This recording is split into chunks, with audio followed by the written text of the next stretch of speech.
韩国排名第1的猎人社区，猎人频道正在进行一场个人直播。突然一个弹窗弹出，兄弟，我上个月在 B 级副本地牢觉醒了，给我推荐一些不错的吃饭的地方吧。主播看着屏幕，兴奋回道：哦，这里有个刚觉醒的新手，询问美食推荐，那可是我的专长。新手猎人美食推荐第1期开始。然后主播开始回复道：在中路3街地牢管理中心附近，我推荐咸宇的套餐，有很多小菜，而且他们的炸猪排超棒。如果你想吃点高档的，试试霞欧亭猎人市场附近的埃特莫尔餐厅 ，CNEL 公会的猎人会在那里聚会。下面又有人开始问，那些都太有名了，有没有更小众一点的？主播又开始回应道：我最近去了一家很特别的咖啡馆，它在深渊地牢大门附近，招牌上写了些东西，但我完全不知道是什么意思。除了深渊地牢大门这一区域什么都没有，但这家咖啡馆却在那里，没有其他顾客，氛围安静又宜人，但有一只猫和一个史莱姆。但是那里的咖啡非常好喝，我只是因为口渴点了一杯美式咖啡，但那香气完全不一样，太神奇了。毫不夸张地说，这咖啡好喝得不得了，我喝了一口就差点陶醉了。所以在那家咖啡馆喝了2杯咖啡后，我去了地牢。也许只是我的想象，但即使怪物攻击我，我的生命值也没有下降。直播间弹出了许多留言，都在说这肯定是病毒式营销，想混入名餐厅来走红。气得主播大喊：得了吧，谁会在只有30个观众的猎人直播里进行病毒式营销啊？我跟你们说，真的很棒，我是认真的。我离开的时候，甚至还看到了青南公会的人。主播刚说完上面那番话，随即下面便弹出很多留言，个个都在质疑主播胡说，主播因观众不相信他推荐的咖啡好喝，还被调侃等级低，失望至极，大哭着决定今日停播，让大家自己去试。随即主播关闭了直播，屏幕上显示着直播已结束，直播间屏幕上显示着观众们最后的信息。这是怎么回事？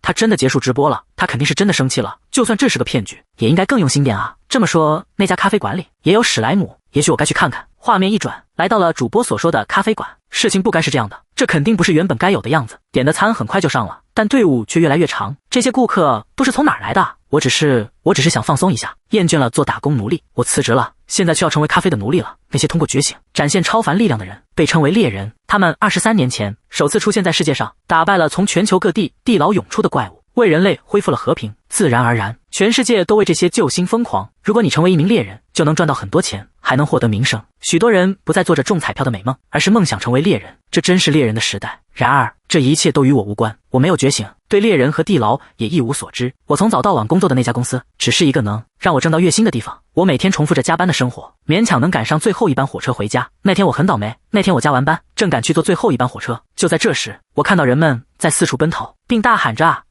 是地牢来人啊，快向地牢管理办公室报告。小姐小心，地牢像这样突然出现是很常见的事，所以人们纷纷疏散并联系相关部门。问题是那个裂隙出现在了我的脚下，等我察觉到的时候，我的脚已经踩在了裂隙上，我被吸进了地牢。我不太记得在地牢里具体发生了什么，可能是因为太害怕，那段记忆被抹去了，但可以确定的是，我被怪物追赶着四处逃窜，最终命丧怪物之手。每天从早到晚工作，结果却这样毫无意义的死去。要是我早知道会这样死，我昨天就该点炸鸡，我就该用我的假期去旅行，我就该辞职，我的人生这样结束，太不公平了。但当我睁开眼睛时，我正躺在房间的床上，我死了，但我的意识似乎越来越清晰。还有这个我每天早上都听习惯了的声音，6点40分啊，这是什么？这是梦吗？这是我3年前住的公寓，我为什么会复活？我从没听说过有人被地牢里的怪物杀死后还能回到过去，而且还回到了3年前。也许是地牢可怜我悲惨的人生，又给了我一次机会。不管是什么原因，这简直就是中了头彩，重获新生，拥有更年轻的身体。既然得到了这么宝贵的机会，我决定换一种方式度过我的第2次人生。我用了不到几天的时间就辞职并整理好了行李。也许是觉得奴隶逃跑了很可惜，老板试图阻止我，但我根本没听他说什么就离开了。我好不容易才活了下来，可不想把青春浪费在这样一家黑心公司里。从现在起，我有一个目标，过一种少工作多休息的生活，在安静的地方喝着咖啡，享受悠闲的生活。我想开个咖啡馆，我已经在计划中确定了一个特定的地方，首尔中区第16号地牢大门3号街，没有比这里更适合开咖啡馆的地方了，一个鲜有人质的地方，就在巨大的地牢深渊前面。20年前，这个空间出现在首尔市中心，随后出现了一个大型地牢。这座塔型地牢高耸入云，没有尽头。和由裂隙产生的副本地牢不同，如果你攻略完一层，就会出现通往下一层的门。而在这个地牢前面，也是我已故祖母经营的咖啡馆曾经所在的地方。在深渊地牢出现之前，这个街区只是一个普通的商业区，但在收到政府补偿后，所有人都离开了，但我祖母留了下来。尽管她的孩子们因为危险而阻止她，她还是一直守着她的店，直到去世的那一天。还有一个现实的原因，就是在那里开店不需要太多钱，换个新招牌，再稍微打扫一下就好了。这个地方确实荒废了好一阵子。在咖啡馆开业之前，我有很多准备工作要做。第一步就是打扫，我花了一整天的时间清扫和擦拭里面的灰尘。虽然很辛苦，但我感觉比在公司工作时舒服多了。这是什么？但在店铺里面的一个小房间里，有一台方形的电视机，是祖母用过的吗？出于好奇，我四处看了看。然而，这台电视机上没有生产公司的标志，也没有电源按钮。就在这时，灯亮了，屏幕上出现了一些文字：正在检查你的资质，以确认你具备资质。你终于来了，继承了正确血统的孩子。我是系统的负责人，一直在等你。我不明白这是什么意思，太长了。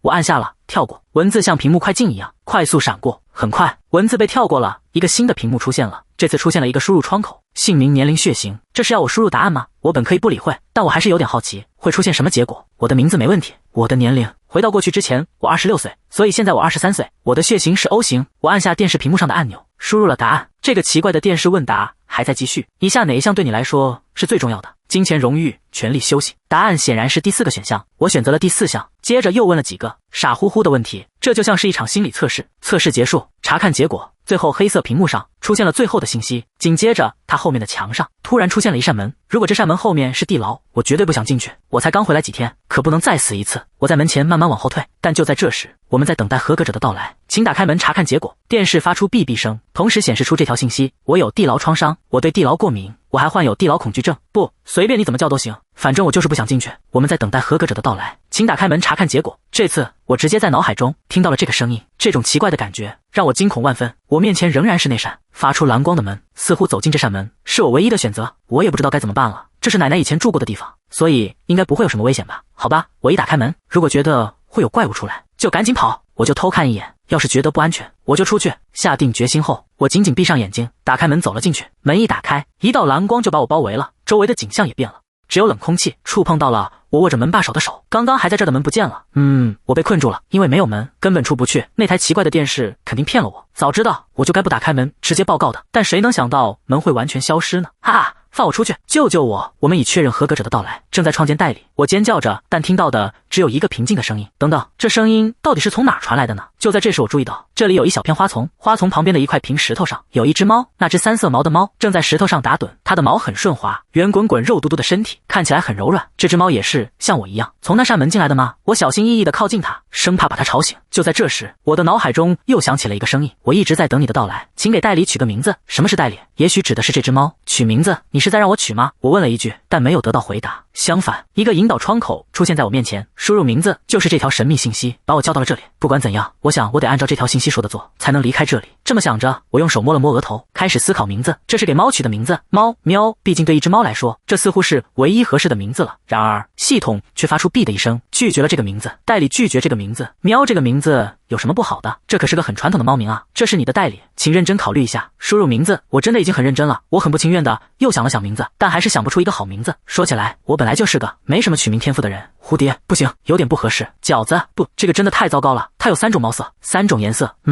好吧。这时，一个名字闪过我的脑海，叫妙母怎么样？我的名字全瑞尔，是奶奶给我取的。不管怎么说，我觉得妙母这个名字不错，因为这只猫是我在奶奶留给我的这个店里的空间里发现的。我很害怕那个刁钻的提示信息又会拒绝我，但这次我什么也没听到。是通过了吗？相反，妙母在我面前睁开了眼睛。喵！这只猫伸了个懒腰，它的毛轻轻地抖动着，圆溜溜的尾巴翘了起来，它的下巴圆嘟嘟的，肉乎乎的肚子看起来很柔软，好可爱啊！我能摸摸你的肚子吗？我正想用手指拍拍它圆滚滚的肚子，啪嗒！妙母用它的前爪拍开了我的手，眯着眼睛看着我说道：哼，别随便摸我！我被一只猫教训了。我疑惑地转过头，不敢相信自己刚刚听到的话。刚才是谁在说话？但这里还是只有我和妙母。是的，我就是那个说话的人。我闻言大惊，你是只猫？你居然会说话？你以为我是只普通的猫吗？我作为运行这个系统的代理，一直在等合格者的到来，我还以为要等你等到死呢。不管怎样，把手伸到这儿来。妙母伸出了她圆乎乎的前爪，我不知道她在说什么，但我想摸摸她前爪上粉色的肉垫，于是就照她说的伸出了手。就在这时，一个半透明的窗口伴随着一阵轻微的嗡嗡声出现在我面前。资格检查完成，系统已激活，根据测试结果授予能力，职业觉醒为咖啡馆老板 F 级，技能掌上咖啡馆 C 级已获得，技能地板亮堂堂 E 级已获得，技能微笑 C 级已获得，成就新手咖啡馆老板已解锁。我想我现在觉醒了。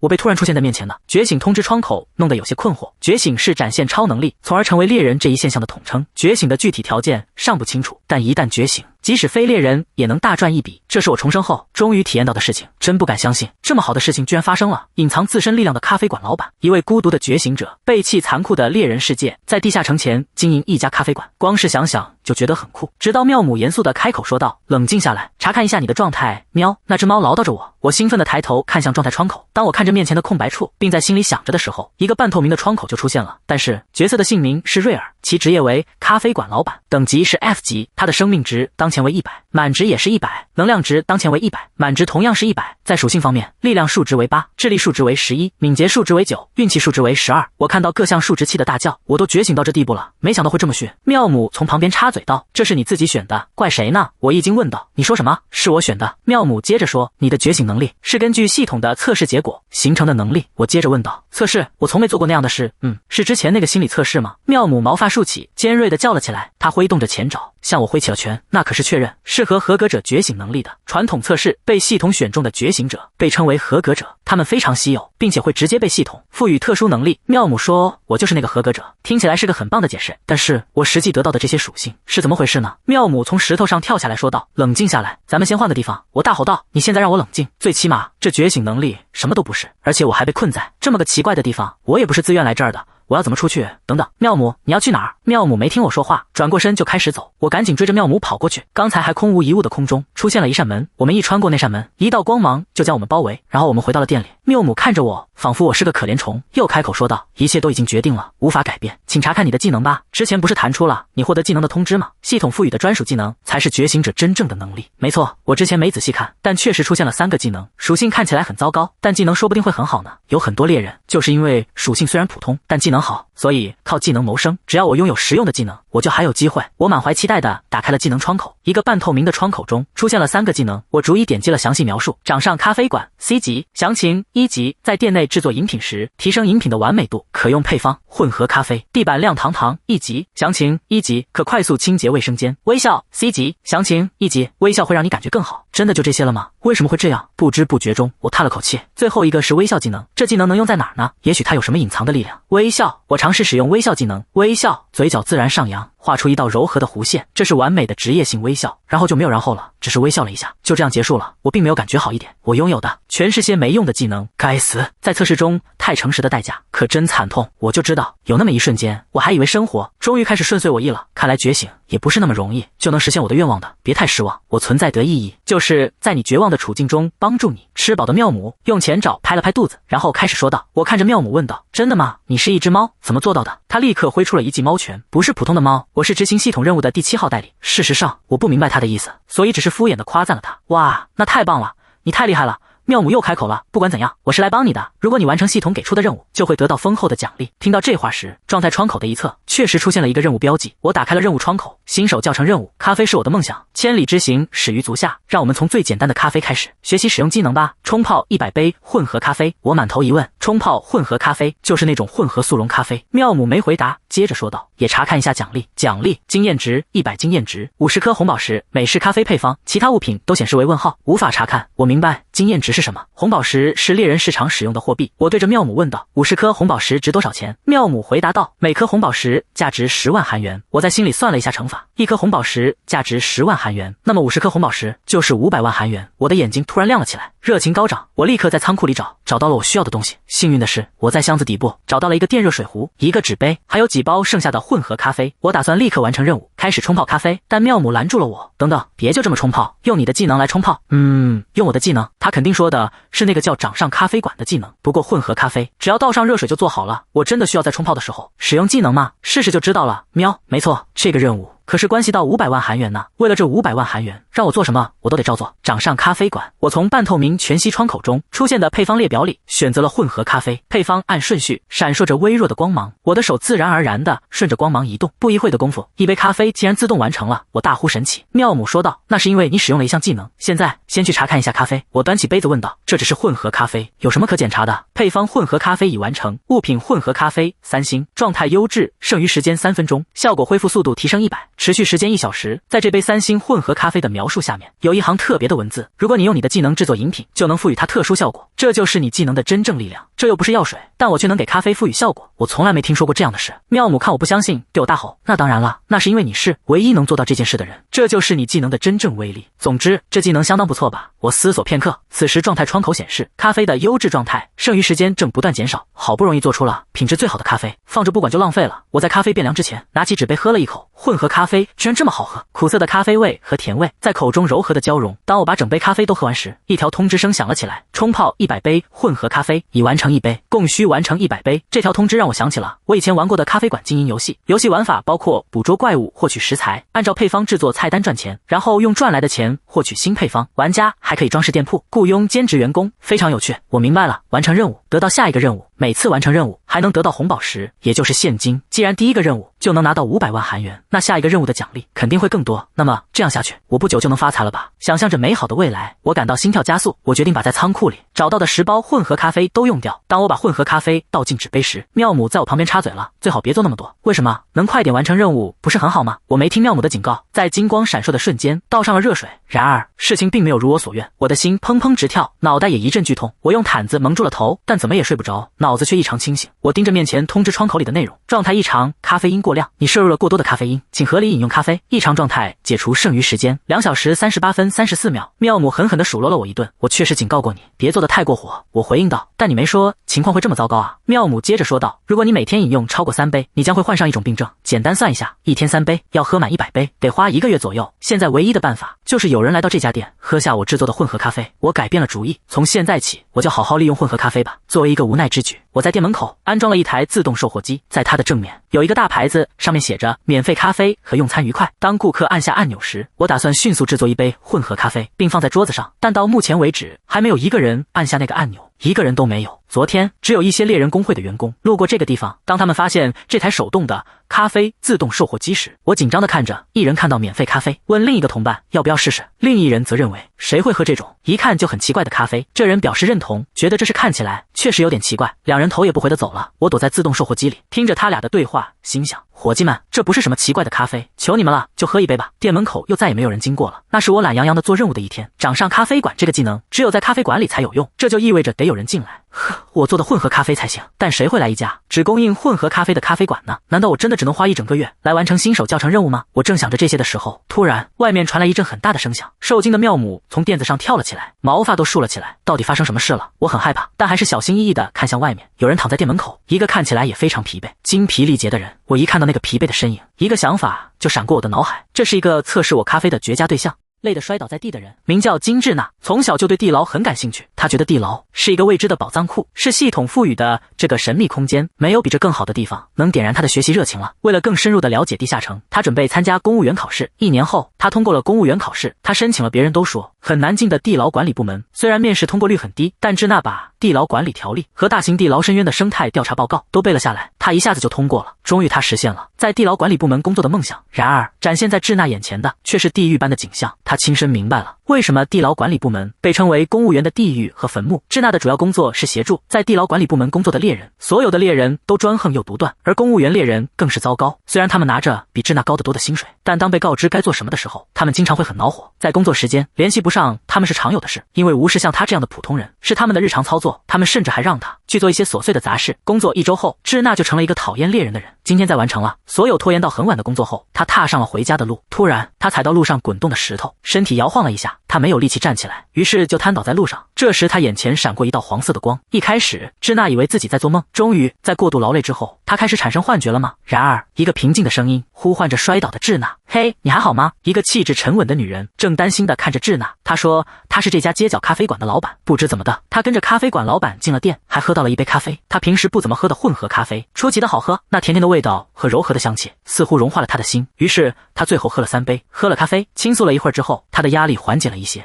明天会好起来的，不管发生什么事都不是我的错。这样想着，智娜迈着轻快了一些的步伐回家了。即便如此，第二天早上我居然醒了，通常情况下，我至少得设5个闹钟才能从床上爬起来，但这次一下子就醒了，而且这自然而然涌现的力量是怎么回事？一直困扰着智娜的慢性疲劳完全消失了，她头也不疼了，身体轻盈得仿佛要飞起来。她已经很久没有这种感觉了，这是怎么回事？突然，智娜想到了昨天喝的混合咖啡，这是个荒谬的想法，但是也许这就是那杯咖啡的力量。我想再喝一次就能知道了。第二天，智娜立刻前往那家咖啡馆。昨天她遇到的咖啡馆老板抱着一只猫走了出来，看到了智娜。智娜，你昨天安全到家了吗？智娜回答道：啊，是的，我安全到家了。不过这不是现在重要的事。智娜鼓起勇气开口说道：你昨天给我的咖啡？我问道。哦，你想再喝一杯吗？智娜回答道：是的。瑞尔迅速制作了一杯混合咖啡，递给智娜。纸杯的温热轻柔地包裹着智娜的手，智娜再也等不及了，直接喝了一口。而在她喝完这杯咖啡的那一刻，她的头脑变得清醒，身体开始充满活力。果然是这咖啡给了智娜力量。智娜接着说道：老板，我以前从来没喝过这样的咖啡，味道棒极了。您煮咖啡有什么特别的配方吗？瑞尔回答道：这只是普通的混合咖啡，没有什么特别的诀窍，但是如果你愿意来，我可以给你冲泡，所以常来吧。你是天使吗？后来智娜回忆起这件事时是这样想的，那天她遇到了一位守护上班族的天使。几年后，智娜担任地牢管理局局长，接受采访时这件事也被提及。从那天起，智娜就像时钟一样准时的光顾这家咖啡馆。智娜一喝完咖啡，任务完成数量就变成了80杯，终于到80杯了。多亏了智娜每天都来喝咖啡，任务完成的数量增加了不少。照这个速度，再过几天就能完成任务了。一想到能拿到500万韩元，我不由自主的笑了。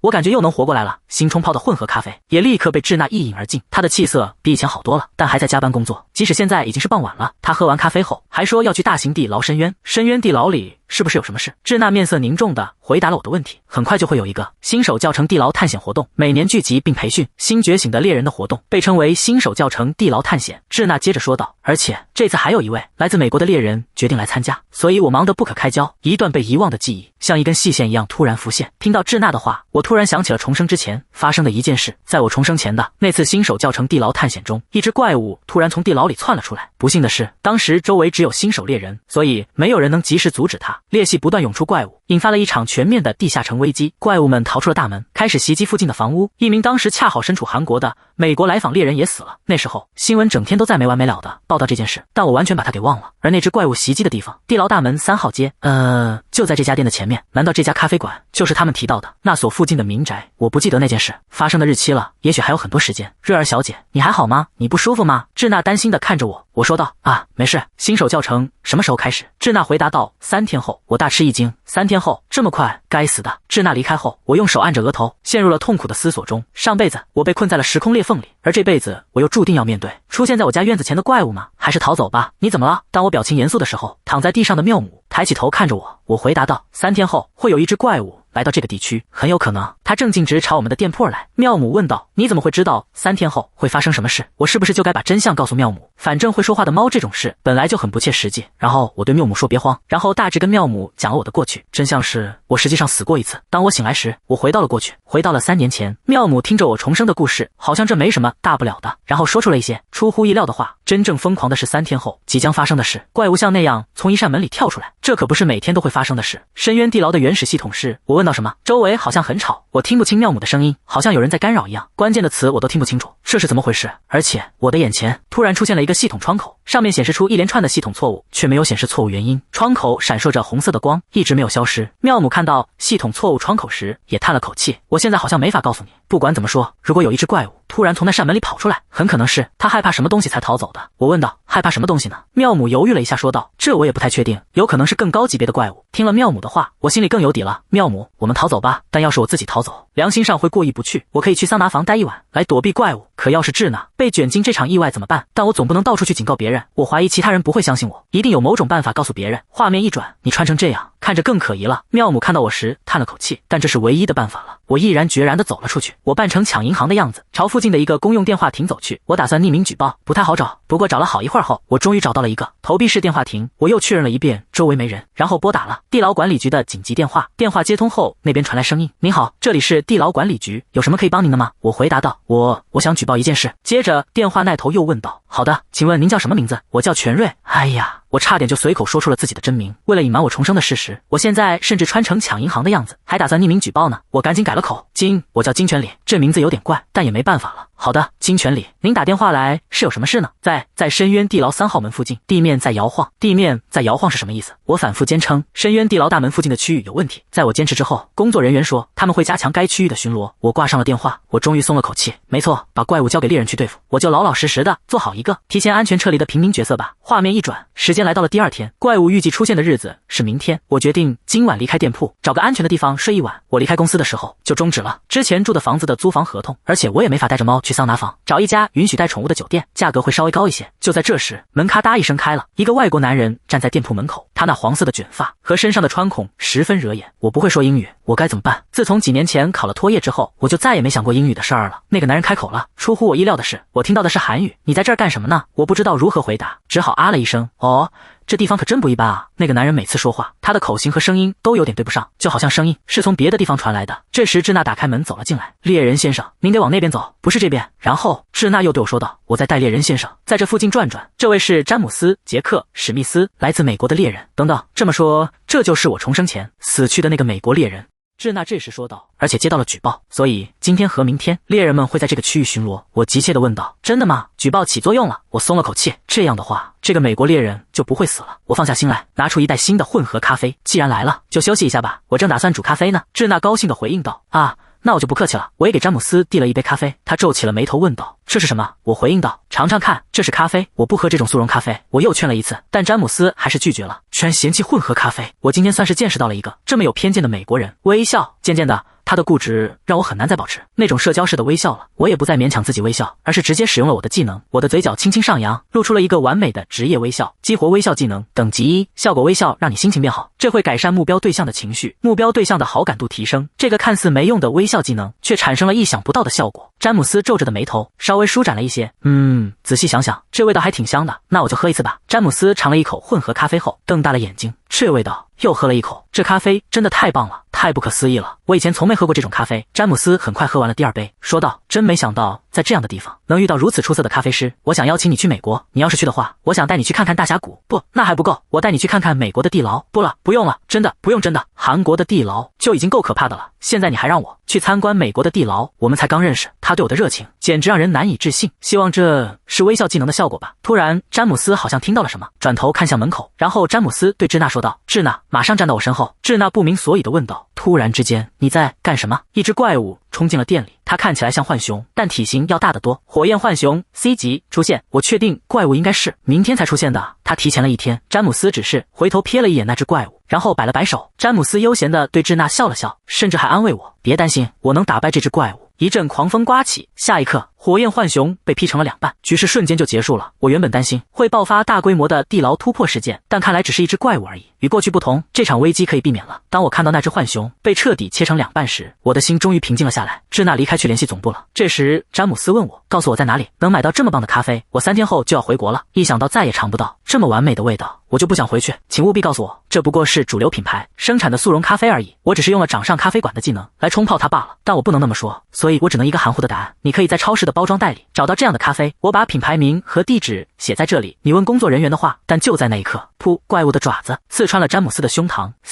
鲜血伴随着一种令人毛骨悚然的，仿佛有什么东西被碾碎的声音飞溅出来。巨大的嘴巴和锋利的牙齿，现在出现的这只怪物可不像那只 C 级的火焰浣熊。一只洞穴黑熊 A 级出现了，是 A 级怪物。姗姗来迟的系统提示带来了令人失望的信息，我们根本不可能在与一只 A 级怪物的对抗中存活下来。詹姆斯呻吟着说道，快跑，我来拦住这只怪物。摇摇晃晃站起来的詹姆斯使用了他的技能，一道被光芒环绕的半透明屏障出现在了我的面前。这是詹姆斯的技能。然而即使那阵狂风停止了，怪物仍然完好无损，我暂时松了一口气。但当洞穴黑熊撞击这道屏障时，它开始一点一点的出现裂缝。当屏障没有立刻破裂时，这只怪物这次用它的脚去撞屏障，摇晃着，仿佛随时都要破裂。妙姆有什么办法吗？我怀着抓住最后一根救命稻草的心情呼唤着缪姆。你说你是代理人，你说过你不是一只普通的猫。妙母回答道，那东西为什么会在这里？它可不像那只 C 级的火焰浣熊，它是一个被诅咒的使徒，现在效忠于一个被封印的高等存在。妙母，你就不能用我能听懂的话告诉我吗？我完全不知道你说的高等存在或使徒是什么意思。就在我准备迎接第二次死亡的时候，内墙闪烁着一道红色的光，一道红色的光从通往那个空间的门里透出来。它原本是那种颜色吗？之前是蓝色的，现在不是想这个的时候，先进入那个空间吧。现在死还太早，我重生了，可还没完成新手教程任务呢。我把胳膊伸到詹姆斯的腋下，然后站了起来，他沉重的身体让我的双腿直打颤。与此同时，詹姆斯的脸色每分钟都在变得更差，我很害怕他就这样死去。不，还有时间，如果他能穿过那扇门进入那个空间，他就能活下来。我好不容易支撑着他庞大的身躯向里面挪动，就差一点了，就差一点点。咔嚓，就在几步之外，那道原本贴近地面的屏障伴随着一声爆裂声彻底破碎了。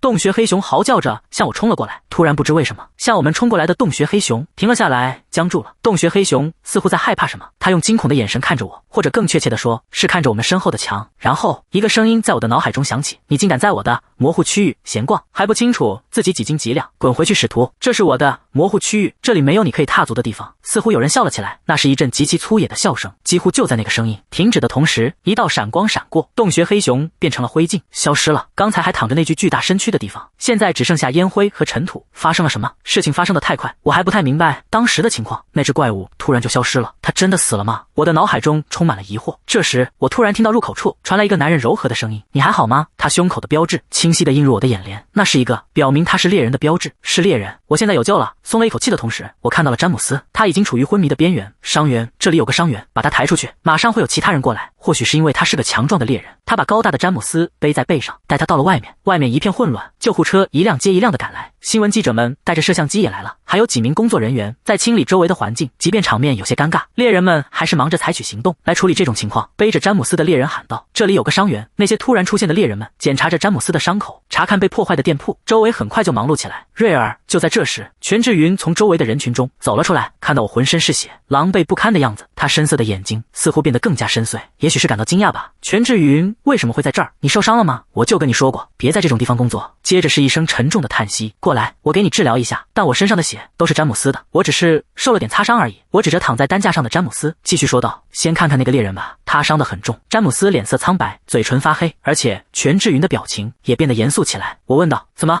回事？伤得太重了吗？这可能有点棘手。排名第12的猎人全智云是韩国最优秀的治疗师，他的技能治愈之光是一种强大的治疗技能，只需轻轻一触就能治愈最严重的伤口。当他说出这样不确定的话时，我害怕极了。如果詹姆斯死了，在一旁看着的猎人韩医生对我说，瑞儿小姐，是什么样的怪物袭击了你们啊？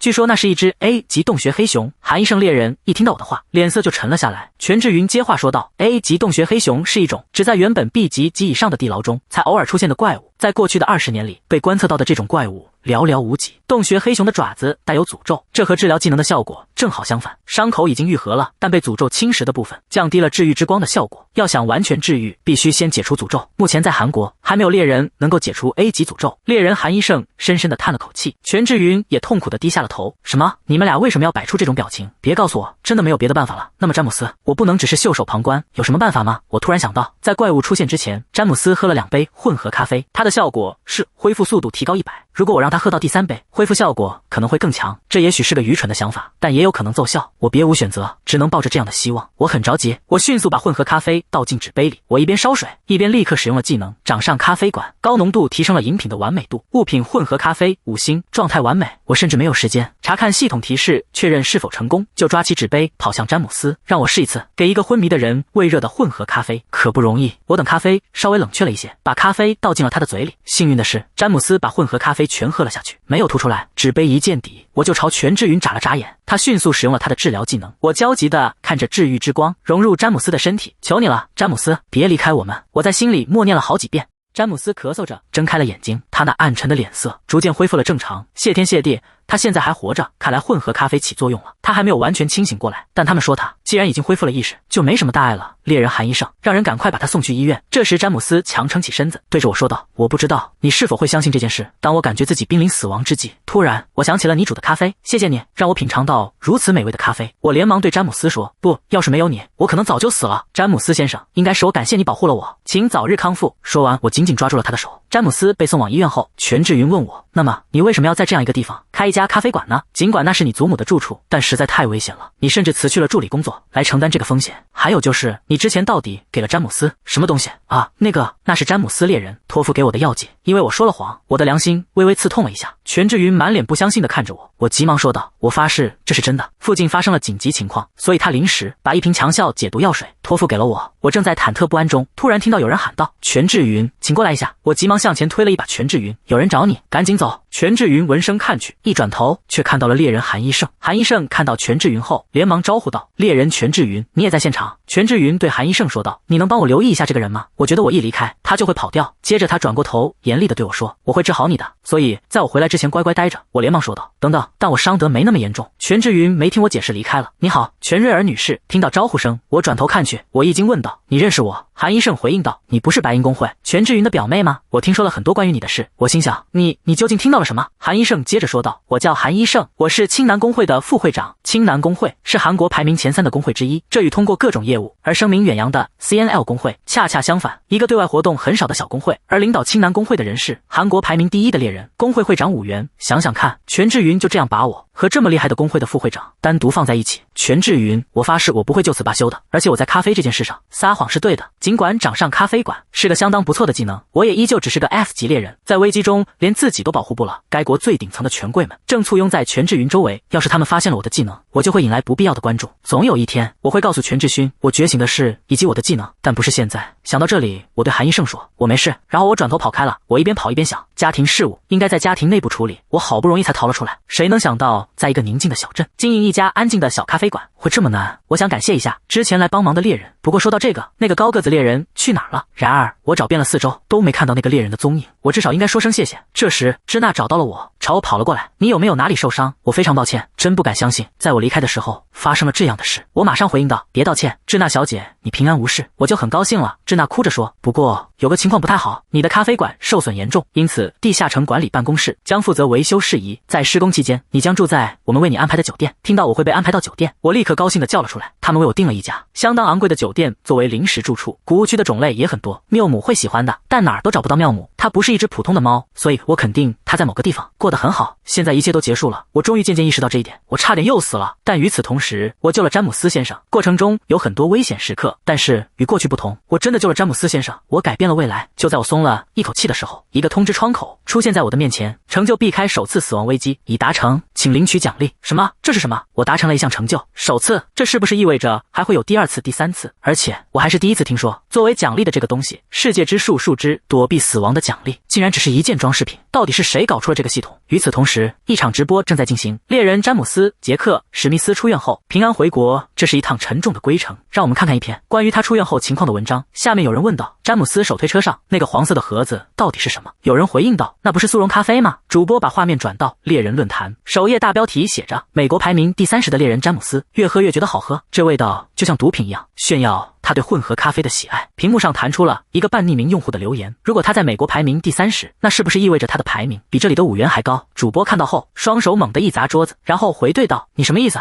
混蛋，居然这样诋毁5元！你不知道青南公会的成就有多了不起吗？主播大吼着封禁了这个用户。4天后，也就是今天，我接到了智娜的短信，说店铺已经修好了，悠闲的酒店生活不可避免的结束了。我离开了酒店，回到了店里，但是这家店变得有些陌生了。这真的是我的店吗？地板上没有一点灰尘，从墙纸到店内的家具，所有东西都换成新的了，就连咖啡机和各种家用电器也都摆放得整整齐齐。就在这时，之前失踪的妙姆悄悄地从店里出现了。我问道：妙姆，你去哪儿了？妙姆没精打采地回应道：我被叫走了一会儿。我又追问妙姆去哪儿了，妙姆低着头答非所问地说道：那个系统给我打电话了。这话有点可疑，他之前说自己是系统的代理人，还说会帮我，但怪物出现的时候他却独自跑掉了，现在又在找借口。妙姆开始装糊涂了，我还想再追问下去，但看到妙姆那无精打采的样子，我就没再问了。突然我发现那个怪门，那扇门恢复正常了，又变回原来的蓝色。上次当它变红的时候，我感受到一股来自墙那边的巨大压力，我不知道里面有什么，但它很危险。我走到门前削死了门。妙姆疑惑地问道：你在做什么？我回应道：我即将去做一件非常重要的事，所以我周围不能有任何潜在危险。妙姆还是很疑惑，又问：有什么重要的事情吗？我拿出一袋速溶咖啡，然后说道：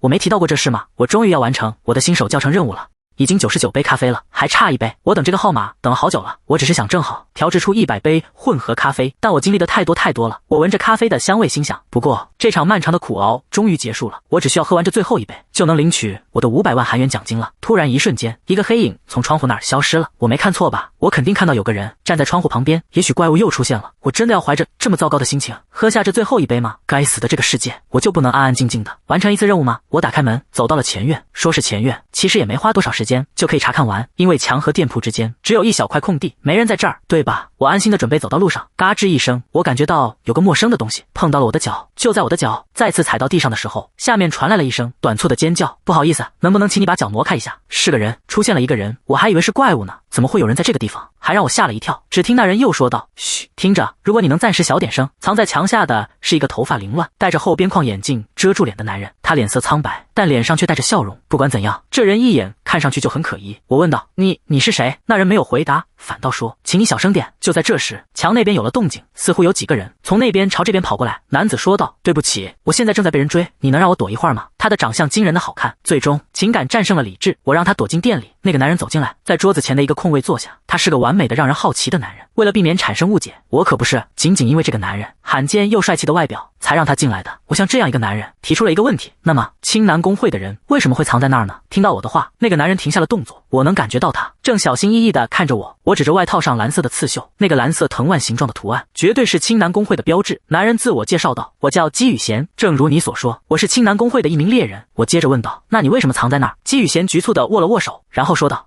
哈哈，有几个原因，因为有很多人在找我，所以我就想着先躲一会儿。我盯着姬宇贤，和他帅气的外表相比，他穿着朴素，看起来还有点邋遢，很难想象他会以这副狼狈的样子在地牢里杀怪。他可能是青南公会的猎人，但肯定是个排名垫底、很弱的猎人。我正为他感到难过时，姬宇贤环顾了一下店铺，然后跟我搭话：我之前都不知道这个地方还有一家咖啡馆，感谢您的理解。菜单上有什么？现在这儿唯一有的就是我之前打算喝的第100杯混合咖啡，但这第100杯咖啡是我打算在庆祝完成任务时好好品尝的。姬宇贤用亮晶晶的眼神看着我，那是一种可怜巴巴的眼神，仿佛在请求我给这个做了一阵子杂活的可怜低等级猎人一杯咖啡。我只好端上咖啡，然后说道：我现在只有混合咖啡了，喝一杯吧。姬宇贤道了声谢，然后接过纸杯喝了一口，这味道好极了。他嘴角扬起了笑容，带着一丝惊讶的表情，又喝了一口，真的很好喝。虽然咖啡有点凉了，但它仍然是一杯状态为良好的4星级混合咖啡。现在应该弹出任务完成的通知了。奇怪了，等了好久，任务完成的通知都没有出现，是系统卡顿了吗？我有些沮丧，急忙打开任务窗口，还是没反应。我一声不吭地盯着空气看。姬宇贤跟我搭话了，出什么问题了吗？出于尴尬，我随便找了个话题，转移了注意力。姬宇贤先生啊，对了，你见过青南公会真正的会长吗？这些话在我慌乱的时候脱口而出，但我确实对这个问题很好奇。姬宇贤没有回答，而是表情复杂的突然说了一句：你似乎对我们公会会长很感兴趣啊。我急忙回答道：他一直隐藏着自己的身份，既然你是青南公会的成员，我就想问问你有没有见过他。甚至有传言说他在隐藏自己的身份，因为他长得很丑。一瞬间，姬宇贤那双像小鹿一样闪烁的眼睛剧烈的晃动了一下，然后说道：我从来没见过他。姬宇贤看起来就像是个底层的猎人，所以他不可能知道这么机密的事情，我也只是出于好奇随便问问罢了。就在这时，姬宇贤突然钻到了桌子下面，很快我就听到了之前在窗外听到过的同样的声音，他到底藏哪儿去了？突然，姬宇贤爬到桌子下面，朝对面的窗户爬去，说了句下次再见。姬宇贤刚从窗户那边消失，一个系统通知窗口就出现在了我面前。恭喜你已完成新手教程任务，咖啡是我的梦想，请领取奖励。看来系统延迟的问题终于解决了。一家位于第16街区地牢之门3号的小咖啡馆。姬宇贤毫不犹豫地一直往前走，直到那家店在视线中变得越来越小，然后他摘下了厚厚的眼镜。就在他收起散落在咖啡馆建筑周围的光网时，他嘴角的笑容早已消失不见。姬宇贤回想起过去的记忆，或者说是未来的记忆。3年后的未来，姬宇贤召集了各个公会的顶尖猎人，组成了一个团队。这是因为崇拜恶魔的邪教成功复活了恶魔，那个沉睡在终极之门后的最邪恶的恶魔。一旦他复活，就会给世界带来末日的深渊。姬宇贤认为自己已经做好了完美的准备，他召集了可靠又强大的同伴，在配备了充足的装备后，他们发起了挑战。可以说，人类已经尽了全力，但他的队伍在最后一层被打败了。当他来到恶魔沉睡的终极之门前时，他听到脑海中响起一个声音，听起来像是系统提示音，但声音低得多。那是一个诡异的声音：要是尚未准备好，你还没有资格打开这扇门。就在他与恶魔的目光交汇的那一刻，他没有感受到预期中的痛苦，而是一种诡异的感觉笼罩了他的全身。他的记忆就到此为止了。很快他就失去了意识。当他再次睁开眼睛时，他回到了3年前，他再次得到了机会。正在这时，那些一直在追姬雨贤的人远远地发现了他，便朝着他跑了过来。来的是一男一女，一对双胞胎，他们穿着一模一样的连帽衫。为了防止姬雨贤再次逃跑，他们分别站在了他的两侧。你知道我们得找会长多少次吗？副会长命令我们把会长带回去。我肯定告诉过你们，在外面不要叫我会长。双胞胎脸色变得苍白，不约而同地低下了头，他们看起来十分紧张，准备好再次被责骂。他们的名字是朱申宇和朱申熙。尽管他们觉醒才几个月，但作为猎人，他们天赋出众，得以加入青南公会的一线队伍。今天他们承担着陪同会长的任务。这些人又恢复了年轻状态，最终我得重新训练他们。但就目前而言，其他某件事更为重要。在这第2次人生中，和第1次一样，詹姆斯遭到了怪物的袭击，然而这次他活了下来。当他产生这样的疑问时，一些与第1次人生不同的东西引起了他的注意。那是一家位于荒凉的地牢之门前的小咖啡馆。关于这套服装，一个未觉醒的人有可能看到这个标记吗？不，当然不可能。这是一个只对以太有反应的印记。朱申宇说着，摇了摇头。只有觉醒的个体才能激活甚至看到这个标记。但他是怎么认出来的呢？他是一名猎人吗？那个女人身上没有以太的气息，从表面上看，她就像个普通人。如果这是可能的，那她绝对不是普通的猎人。就连那家看上去普普通通的咖啡馆，也可能只是个幌子。姬雨贤回想起了他刚刚遇到的那个给人温柔印象的女人。我该处理掉她吗？如果她干扰了未来，不管怎样，他都要处理掉她。他不能重蹈第1次的覆辙。虽然心中有些疑虑，但现在就判定那个女人可疑，还为时过早。这确实是一家可疑的咖啡馆，但咖啡很不错。目前我会再观察一会儿。他望着那座小小的红砖建筑，得出了这样的结论。不过顺便问一下，有没有关于我的传言呢？我听说人们在说我隐藏身份是因为我太丑了。画面一转，来到咖啡馆，伴随着音效，系统给出的这些很棒的提示信息出现在了我的眼前。我兴奋的一项一项查看这些内容。升级的奖励只是智力增加了1点。哇，这可真是不少呢。我用毫无感情的声音讽刺地说道，好吧，没关系，我没受伤。毕竟我最期待的不是升级，而是那宝贵的500万韩元。我要怎么把这些红宝石换成现金呢？妙姆看着我说道，你连这个都不知道吗？去猎人市场注册一下，然后兑换成钱就行了。可我的梦想只是成为一名普通的咖啡馆老板，我还得注册成为一名觉醒者。妙姆这时说道，这还不是奖励的全部，也看看新配方。配方：美式咖啡，原料：世界树的干果，热水。第一个原料就写了个让人摸不着头脑的词，不是普通的咖啡豆粉吗？我记得最近听到过类似的词，是在哪儿呢？世界树，世界树，不就是那棵树吗？这时妙姆指了指桌子的一侧，我原本以为它只是用来装饰店内的，没想到还能派上用场。我要怎么才能得到果实呢？就在这时，一个新的通知窗口出现在了我面前，正在检查你的资格，完成，合格者，你的权限已确认。以太维基百科，欢迎来到由合格者共同完善的次元百科全书，信息收集率 0.05%。在简短的说明下面，几乎全是黑色的方块，根本无法阅读，满屏都是黑色方块。我正打算立刻关闭这个维基百科，结果系统通知又弹了出来，通过完成任务和收集信息，你可以查看更多信息。你的任务进度有点慢，所以仍有很多空白页，任务进展缓慢。我现在已经在尽力了。等等，一本百科全书怎么还能说话？搜索你感兴趣的内容。既然你都这么说了，我不情愿的在眼前出现的维基百科屏幕上输入了世界树的果实，没想到页面很快就打开了，然后出现了世界树的果实的所有详细信息。说实话，我看完这个物品信息后的第一感觉是，这也太折腾了。世界树之枝种植在流淌着以太的土壤里。什么是流淌着以太的土壤？妙姆听到我的疑问后说道，我就特别给你解释一下，流淌着以太的土壤，也就是以太土壤，当然是指地牢里面的土壤了。什么？一听到地牢这个词，我立刻就想把树枝扔掉。妙姆看到我惊慌失措的样子，急忙说道，你干嘛这么惊讶？附近不就有以太土壤吗？我反问道，在哪儿啊？妙姆站起来往里面走去，也就是那扇通往我第一次发现妙姆的空间的门。妙姆指着门说，如果你把树种在里面的土壤里，再浇点水，它就会生根。我听完回应说，没有别的地方了吗？我不太喜欢那个地方，你可以去地牢里找。喵，不过这个空间总比地牢强，难道真的得经历这一切才能做出一杯美式咖啡吗？